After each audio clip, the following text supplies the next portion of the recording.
Bom, encerrando a nossa série Satanás, nosso objetivo foi estabelecer com os irmãos a doutrina bíblica a respeito de Satanás.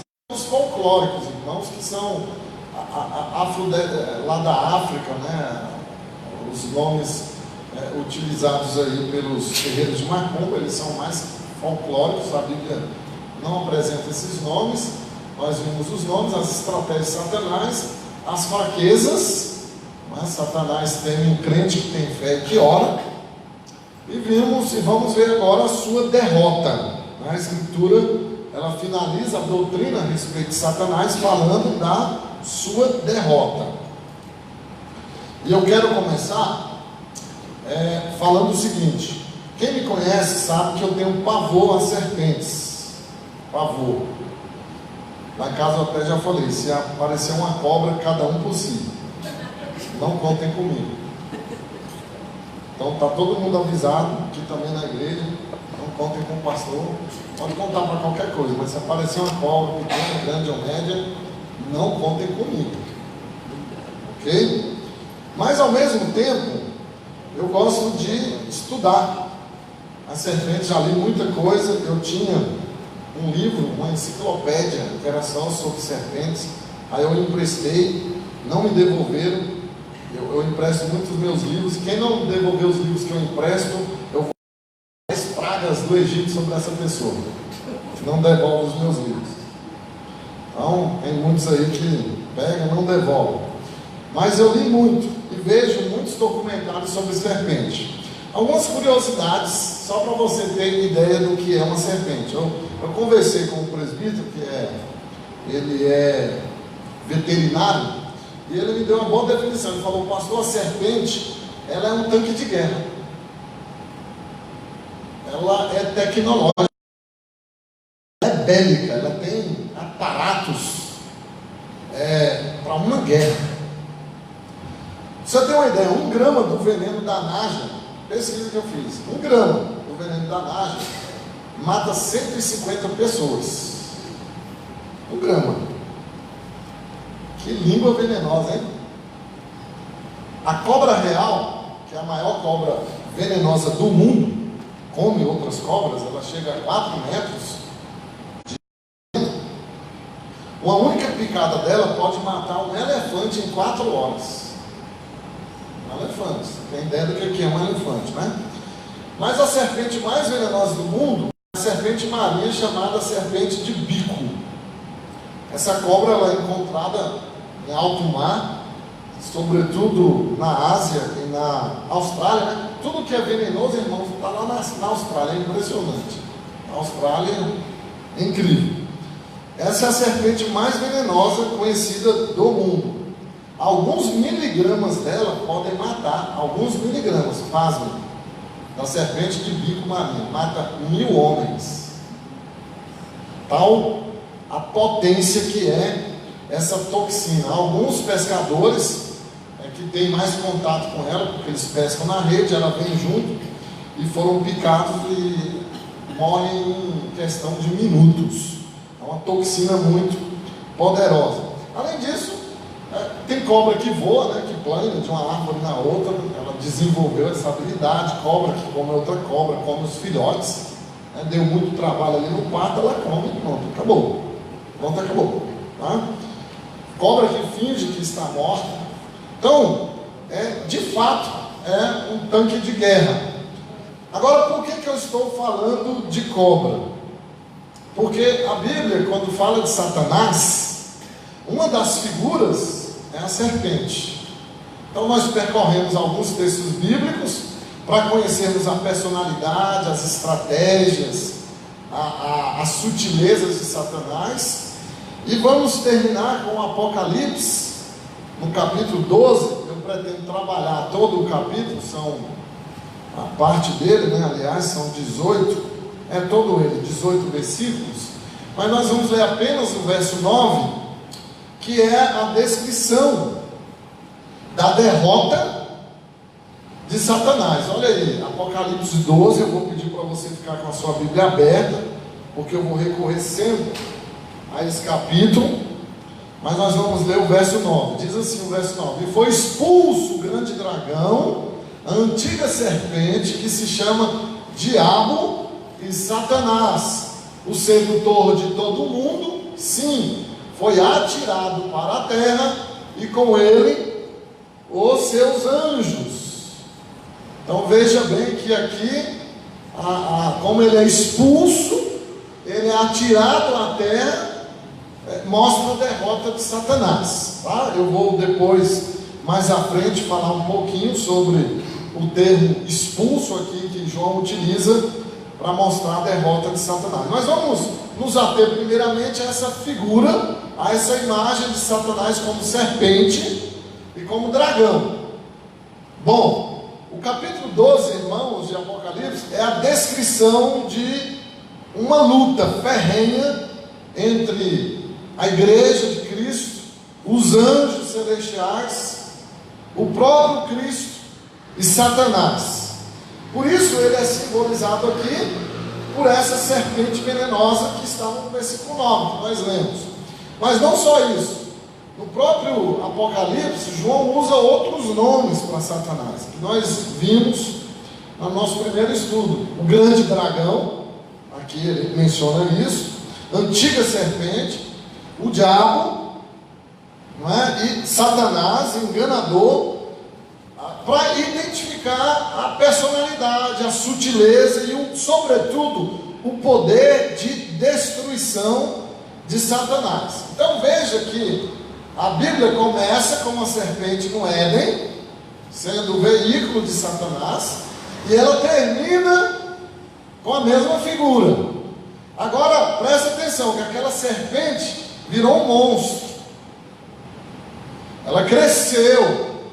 Aquela serpente do Éden agora é esse monstro avassalador, assustador do capítulo 12, né? Então é um capítulo difícil de interpretação, porque ele é cheio de simbolismo.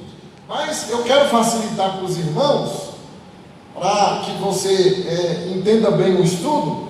Em suma, o que significa esse simbolismo que João apresenta aqui sobre Satanás, a igreja, Cristo? Em suma é o seguinte: o dragão e a serpente é o diabo, a mulher que aparece aqui é a igreja. A igreja católica diz que é Maria, mas não é Maria, é a igreja. Nós vamos ver isso. E o menino que essa mulher está dando à luz é Jesus. Então vamos ver como é que Satanás é destruído, como ele é derrotado. Mas antes precisamos entender algumas coisas do texto. E a primeira coisa que nós precisamos entender é que, mesmo derrotado, Satanás ataca a igreja. Então, mesmo derrotado, ele ataca a igreja. Olha aí o verso 4, são as lições já, e aí eu vou chegar na sua derrota final, tá bom?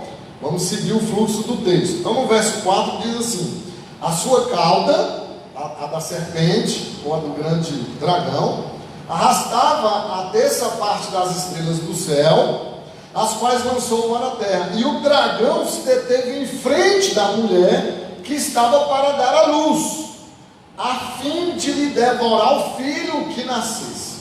Quem é essa mulher, irmãos? Quem é essa mulher?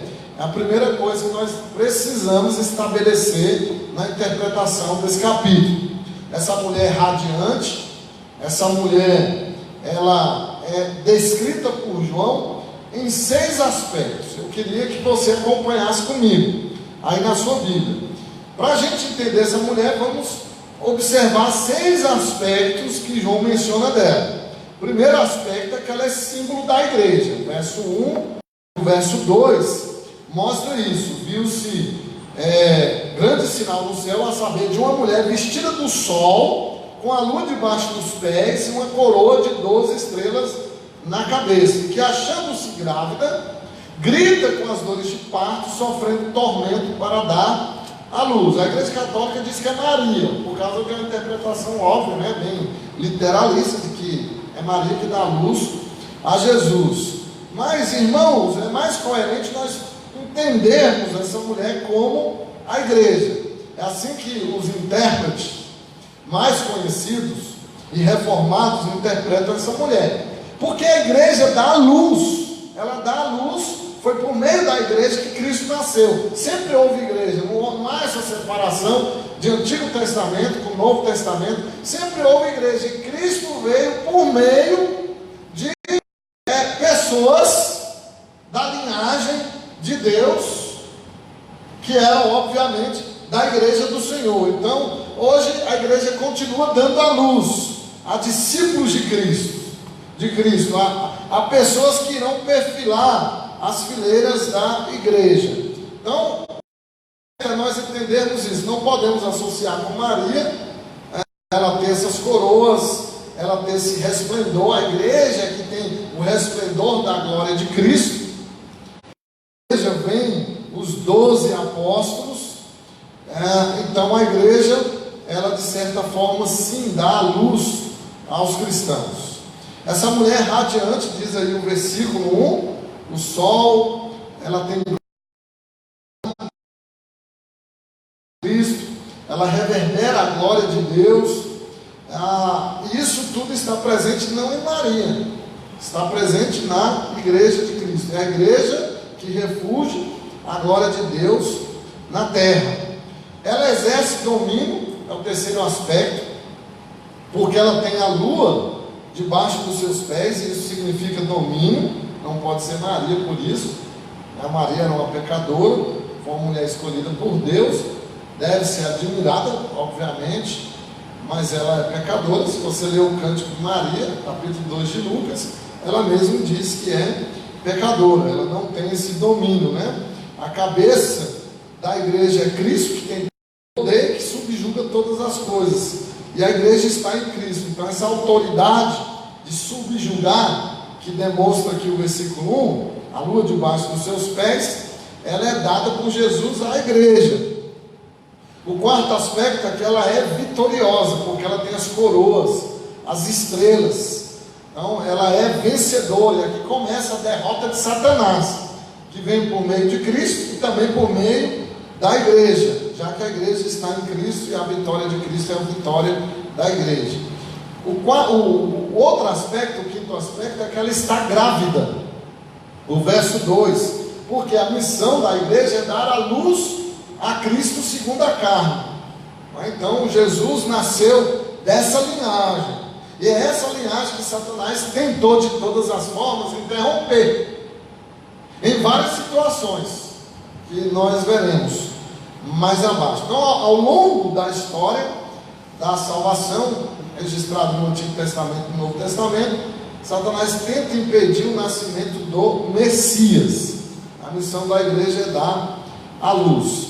Agora, vamos lá para o verso 6, porque o verso 6 mostra que essa igreja é protegida por Deus, essa mulher é protegida. Olha aí o que diz: a mulher, porém, fugiu para o deserto, onde lhe havia Deus preparado lugar para que nele a sustentem durante 1260 dias. Então a igreja é protegida por Deus, levada para o deserto, que aqui não é um lugar geográfico, são símbolos, tá bom? Não tem como você identificar no mapa, mas o que fica de princípio para nós é que o habitat da igreja é o deserto. Nós somos peregrinos, ninguém tem que se acostumar com aqui, com os encantos do mundo. Aqui menciona um período de tempo, durante 1260 dias, que é o símbolo, é uma simbologia que indica todo o período da igreja. Então todo o período, desde o Antigo Testamento até agora, a igreja é protegida por Deus. Ela é protegida, às vezes não da morte, mas na morte.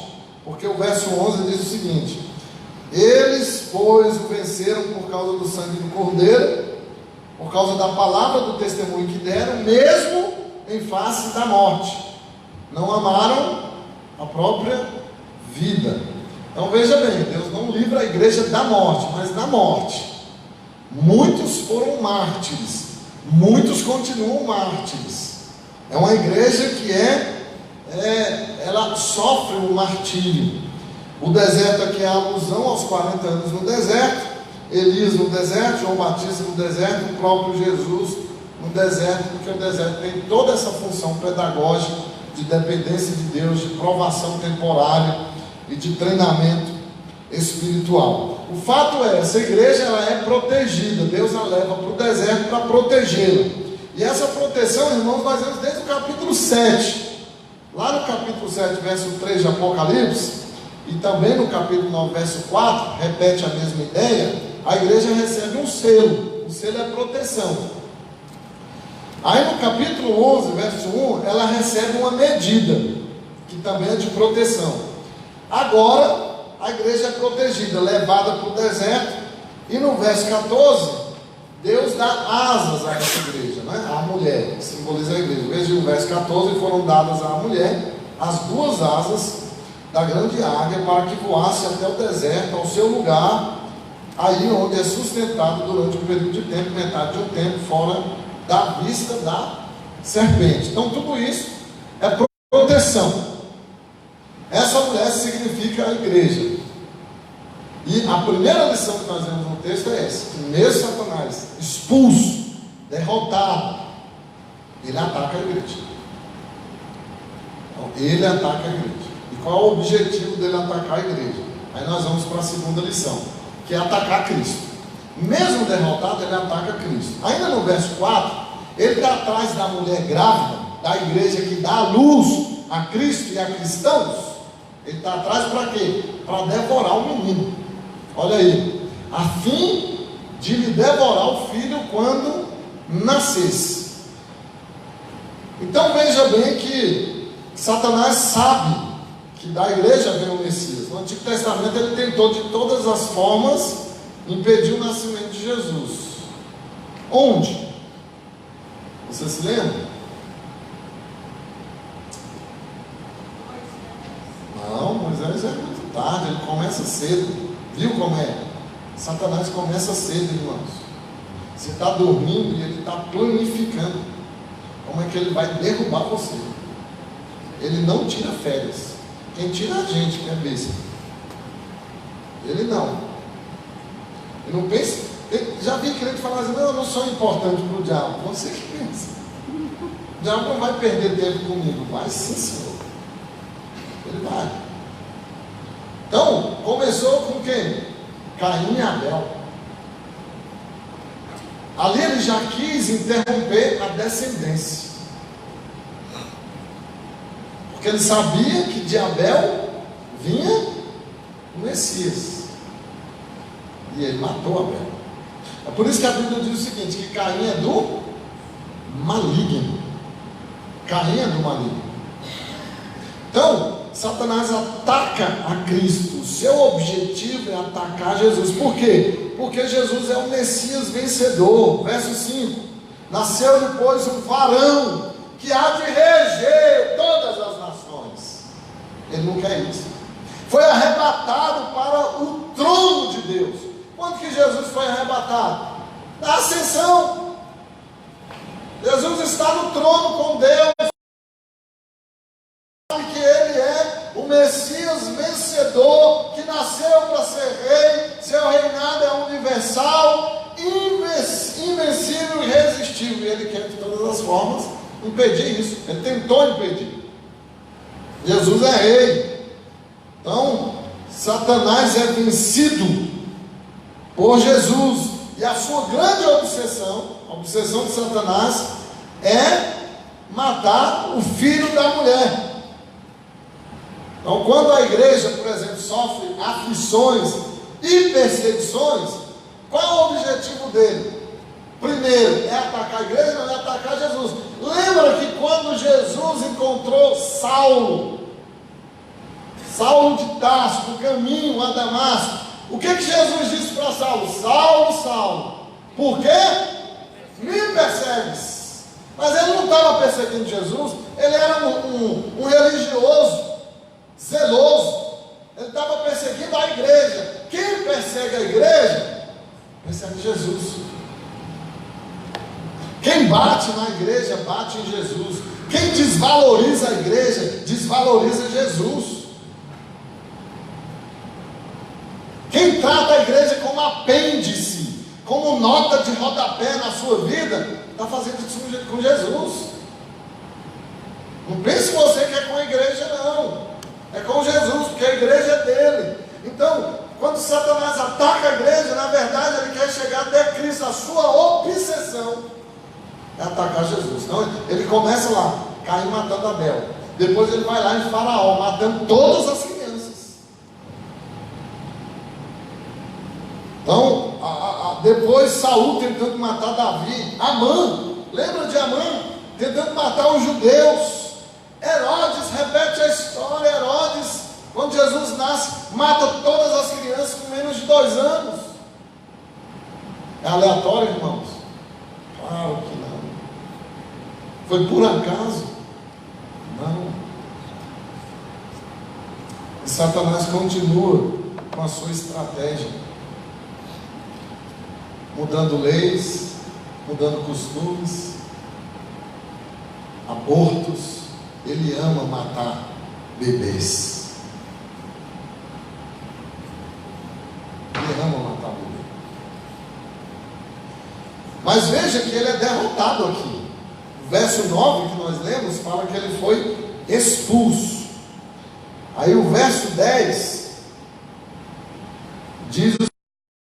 Então vamos lá, o verso 9, início, né? E foi expulso o grande dragão, a antiga serpente, diabo e Satanás, e foi atirado para a terra. A palavra expulso aqui, ela é muito forte, porque ela se repete no 10, olha lá, expulso o acusador dos nossos irmãos, e também no verso 13, acompanha aí comigo, quando pois o dragão se viu atirado para a terra, perseguiu a mulher que dera à luz o filho varão. A palavra aqui, expulso e atirado, é equibalo. É a palavra usada para expulsar Satanás, lá no Novo Testamento todo, né? Lançar fora, sem ter cuidado onde vai cair. Então, arremessar.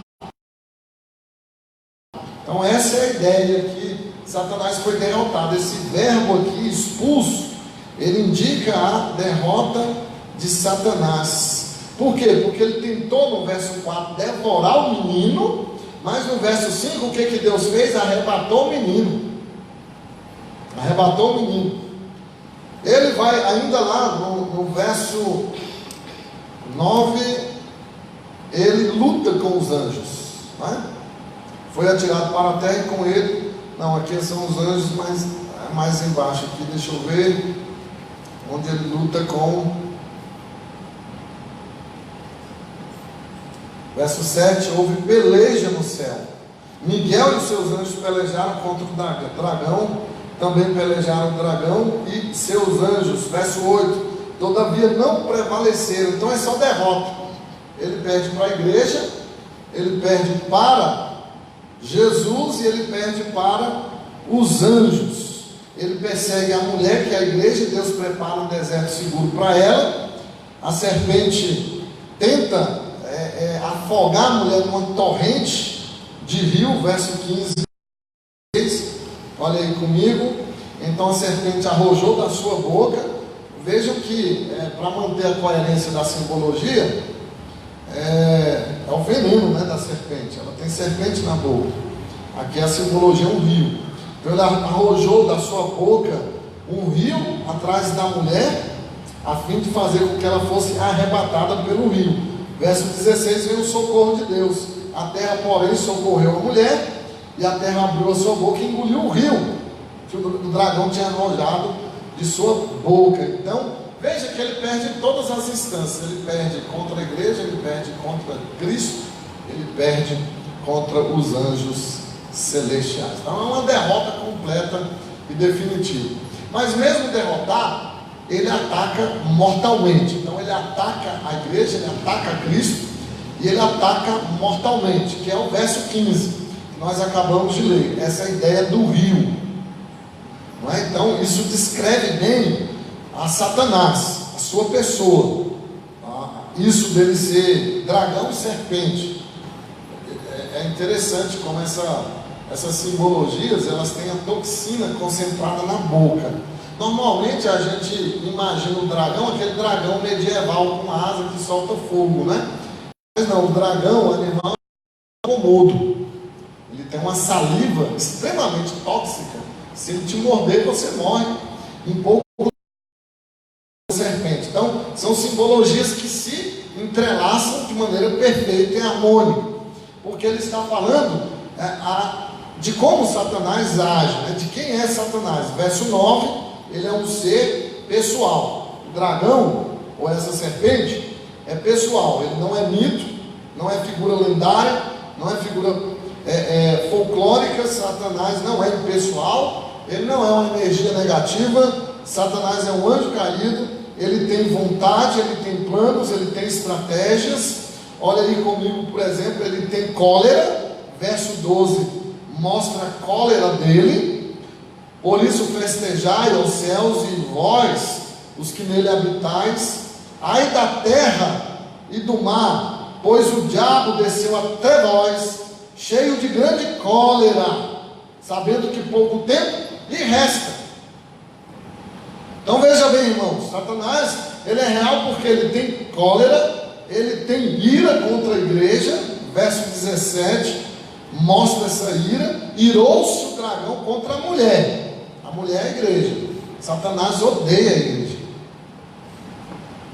ele odeia a mim e a você. Ele tem inteligência. Onde está a inteligência de Satanás aqui? Verso 4, ele é sedutor. Olha o que ele seduz. Ele seduziu anjos no céu. Olha lá o que diz o verso 4: a sua cauda arrastava a terça parte das estrelas do céu. Ele tem objetivos claros, que é perseguir Jesus e perseguir a igreja. O verso 13 diz isso. Ele perseguiu a mulher que dera luz ao varão. Então, assim, não trate Satanás como um ser pessoal, não. Ele é bem real, viu? Bem real. Ele está mais perto de você do que você imagina. A Bíblia diz assim, que ele está ao derredor. Isso não é muito perto, mas não é longe, não. Não é longe. Então, cuidado. Todo cuidado é pouco, né? Você começa a se afastar, a congregar quando dá, a participar dos meios de graças quando dá, e ele está enredando você. Eu lembro da história de um jovem que chegou para o pastor e disse assim: pastor, eu cansei desse negócio de ir para os cultos, de ir para a igreja, eu acho que eu posso sobreviver sem a igreja, eu não preciso ir para 2 cultos, 3 cultos semanais. E o pastor tentou convencer esse jovem de todas as maneiras a tirar isso da cabeça, mas não foi possível. E o jovem disse: mas não se preocupe, pastor, porque eu vou na minha casa, vou cantar um hino, ler a Bíblia e orar. Não se preocupe. Aí no primeiro domingo ele cantou o hino, leu a Bíblia e orou. No segundo domingo ele só leu a Bíblia e orou. No terceiro ele só orou. E no quarto ele não fez mais nada. Então deixar de congregar, irmãos, é igual você pegar uma lenha da fogueira, um tição, e separar da fogueira. Você vai apagar, não tenha dúvida. Não tenha dúvida. Então ele é pessoal, esse dragão, essa serpente. Ele tem influência universal. É muito claro no texto a influência universal de Satanás. Olha só o verso 3.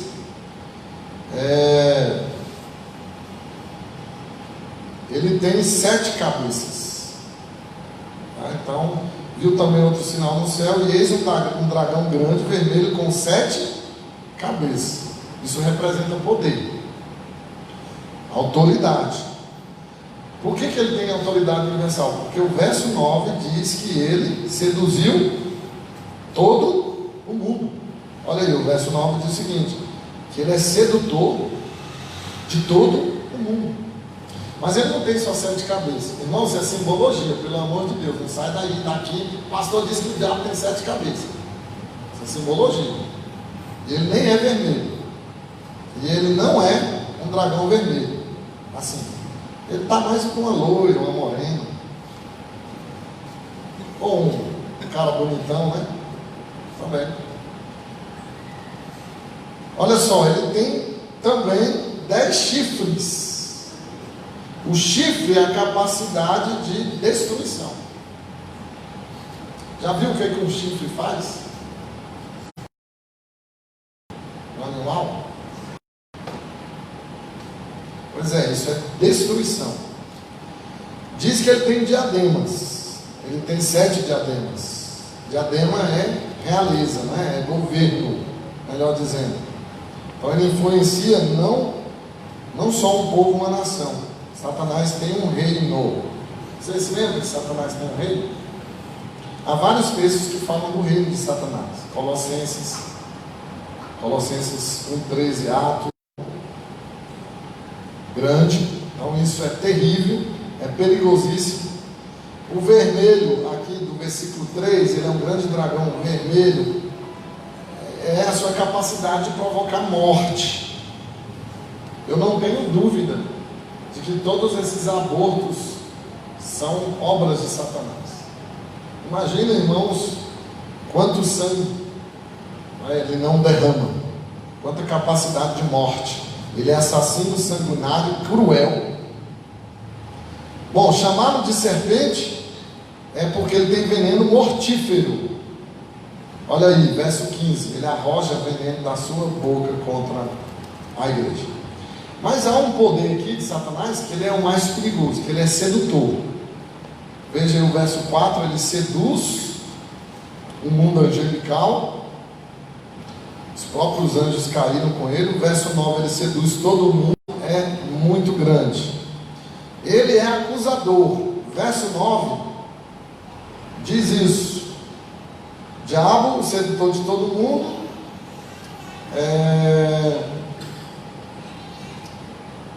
verso 10, melhor dizendo, diz que ele é um acusador. Olha aí: agora veio a salvação, o poder, o reino do nosso Deus e a autoridade do seu Cristo, pois foi expulso o acusador dos nossos irmãos. Interrupta. Quando é que ele acusa? Verso 10: de dia e de noite, diante do nosso Deus. Satanás não descansa, ele é perseverante. Só que há algo no texto que traz esperança para nós, irmãos, que não obstante todo esse poderio de Satanás, ele é limitado. Ele é limitado em algumas coisas. Vejamos aí que ele é limitado no espaço, né? Ele tem limitação de espaço. Verso 8 diz que no céu não se achou mais lugar para ele e os seus anjos caídos, né? Então não tem mais lugar no céu para Satanás. Ele foi atirado para a terra. Então foi destronado. Então ele tem limitação de espaço. Ele tem limitação de tempo. Verso 12 diz: por isso festejai, ó céus, vós os que nele habitais, ai da terra e do mar, pois o diabo desceu até vós, cheio de grande cólera, sabendo que pouco tempo lhe resta. Então ele é limitado no tempo. O que isso significa? Que a serpente foi golpeada na cabeça.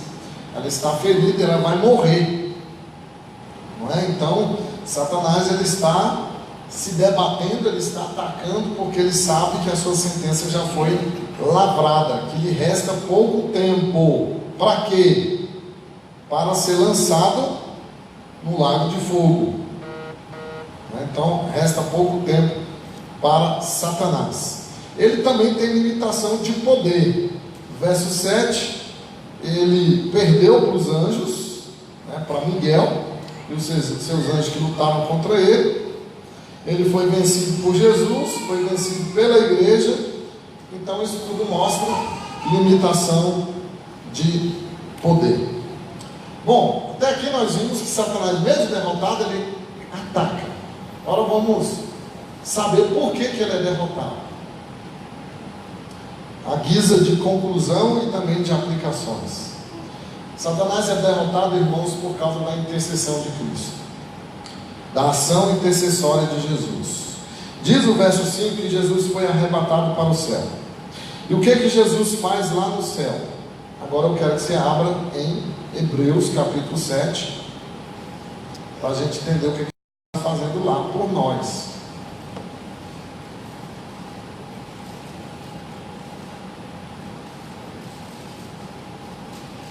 capítulo 7, versículo 25.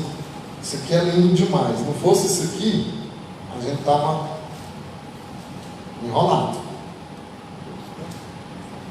Por isso também pode salvar totalmente os que por ele se chegam a Deus, vivendo sempre para interceder por eles.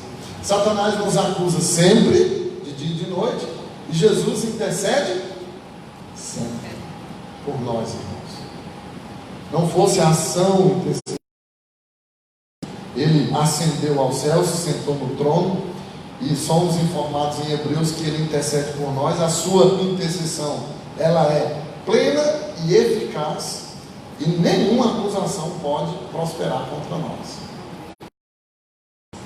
Você se lembra que Zacarias profetiza isso, que o sumo sacerdote Josué apresentou-se diante de Deus com a roupa suja, de fezes, e Satanás foi lá e disse: olha aí, ó, ele está com a roupa suja, e é de fezes. E Deus disse para Satanás: sai, porque ele para mim é um tição tirado do fogo. É sujo, mas é meu. Foi o que Deus disse para Satanás. Vou limpá-lo, vou lavá-lo, vou cuidá-lo, mas tem que ser de Deus. Se não for, você é do diabo. Então, pronto, acabou. Aqui é para quem é dele. Jesus intercede pelos seus. Quem não é dele, não é dele. Por que Satanás é derrotado? Por causa da intercessão de Jesus, irmãos. Sabe, a gente tem que agradecer que Jesus intercede por nós. Lembra Pedro? Pedro sempre alvo do ataque de Satanás, líder do colégio apostólico. Ontem eu falei em Mateus 16, ele foi lá no pé do ouvido de Jesus: tem dó de tu, Jesus, tem compaixão de ti. Jesus, para trás de mim, Satanás. Mas outra vez, lembra que Pedro, cheio de si, disse: ah, Jesus, eu vou contigo para onde você for, eu morro pelo Senhor. E Jesus: calma, Pedro, calma, porque Satanás hoje me pediu para te peneirar. E o que Jesus disse? Mas eu intercedi por ti. Você acha que Satanás não vai todo dia lá me dar ele? Deixa eu pôr ele na minha peneira. E Jesus diz: não, eu intercedo por ele. Jesus é o nosso sumo sacerdote, que se compadece de nós e intercede por nós. Se não fosse assim, Satanás iria cirandar na nossa vida. Segundo, por que Satanás é derrotado? Por causa da ação protetora de Deus. Aí, ó, verso 6. A mulher vai para o deserto para ser protegida. É Deus que prepara o deserto. Deus que prepara as aflições, irmãos. Deus que prepara as dificuldades. Para quê? Para nos humilhar, porque Satanás trabalha com o orgulho. E como é que quebra o orgulho? Com a adversidade. Você é orgulhoso, cristã dura, aí Satanás vai fazer de você um títere, aquele bonequinho, como é que é o nome? É títere, né? Hã? Marionete, melhor. Ele ama pessoas orgulhosas. Ele é o grande coach. Fica dizendo: ah, você é fera, você é bonitão, você é gostosão, vai lá, você merece. Aí Deus faz o quê? Te quebra em 1000 pedaços. Então Deus preparou o deserto. Porque proteger a mulher e a igreja. Por que vocês acham que Deus permitiu a igreja desde sempre até hoje? Daqui me mandou as informações das portas abertas das perseguições no mundo. O que eu te escrevi, Tequinha? Que vem para o Brasil. Para purificar a igreja, irmão. Então, Deus protege a igreja onde? No deserto. Verso 14. Deus deu asas a essa mulher, né, que é a igreja. A asa para quê? Para que ela voasse no deserto e aí fosse sustentada longe da vista da serpente. A serpente não pode com águia. Ela não pode. Isso é ação protetora. Verso 16, outra ação protetora. A serpente joga o veneno, né? Tem cobra que cospe o veneno. A naja cuspideira. Se ela cuspir no seu olho, em 10 minutos derrete a retina do seu olho. Você fica cego. Só isso que acontece. Ela cospe na mulher. Ela joga o veneno. O que Deus faz? Tira o veneno da direção da mulher da igreja. Então Deus preparou o deserto, preparou as asas contra a fúria do dragão. Por isso que nós não somos destruídos por Satanás, porque há essa proteção. Terceiro, por que Satanás é derrotado? Por causa da ação interventora dos anjos. Versos 7 e 8. Veja aí que aqui em Apocalipse, os anjos, eles, Miguel, né, que tem uma hierarquia alta, é um arcanjo, eles lutam contra o dragão no verso 7. Essa peleja é espiritual. Hebreus também fala disso, viu? Que os anjos vêm para serem ministros ao nosso serviço. Lembra lá na tentação? Acabou a tentação, os anjos vieram e serviram a Jesus. Então veja que isso acontece no nível espiritual. Eles são derrotados. Satanás é derrotado por esses anjos. É expulso do céu, né? O acusador. Então, irmãos, Satanás é derrotado por causa de Jesus. Eles, a igreja, pois o venceram por causa do sangue do Cordeiro. Assim termina o Apocalipse, né? Por que a igreja é vencedora? Por causa da morte de Jesus, por causa do seu sangue. O sangue de Jesus é a arma mais poderosa contra Satanás. Eles não venceram por causa de Miguel. Eles não venceram por causa das asas. Eles não venceram de Jesus. Quem vence Satanás é Jesus. E é uma derrota definitiva. Ele sabe que o seu tempo está chegando e está desesperado. Que Deus nos abençoe e nos dê vitória sobre Satanás.